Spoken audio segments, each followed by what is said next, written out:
நம்மளோட ஸ்பெஷல் இன்னைக்கு jack fruit milk shake எப்படி பண்ணதுன்னு பார்க்கலாம். அதுக்காக ஒரு 1/2 லிட்டர் அளவுக்கு பால், பலாப்பழம் பொடி பொடியாக கட் பண்ணி வச்சிருக்கிறேன். அப்புறம் ட்ரை ஃப்ரூட்ஸில் முந்திரி பருப்பும் பாதாமும் எடுத்து வச்சிருக்கிறேன். அப்புறம் சுகருக்கு பதிலாக ஹனி எடுத்து வச்சிருக்கிறேன். நான் அதை எப்படி பண்ணுறதுன்னு காமிக்கிறேன். ஜாரில் நம்ம கட் பண்ணி வச்சிருக்கிற பலாப்பழத்தை சேர்த்துக்கலாம். அப்புறமா எடுத்து வச்சிருக்கிற ட்ரை ஃப்ரூட்ஸ். பலாப்பழம் நல்லா இனிப்பா இருக்கு, அதனால நான் ஒரு 2 டீஸ்பூன் அளவுக்கு ஹனி சேர்த்துக்கிறேன்.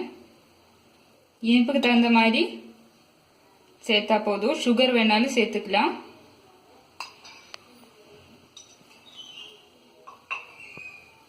அப்புறமா எடுத்து வச்சிருக்கிற பால்,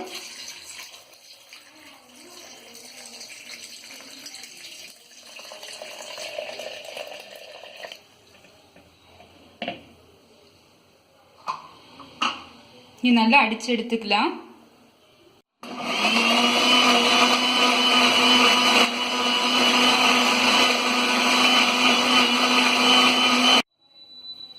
மில்க் ஷேக் நம்ம நல்லா அடிச்சு எடுத்தாச்சு. இது ஒரு கிளாஸ்ல சர்வ் பண்ணிக்கலாம்.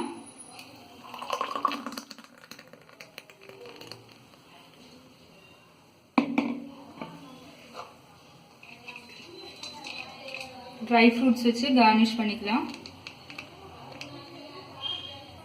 நம்மளோட டேஸ்டியான jackfruit milkshake ready ஆயிடுச்சு.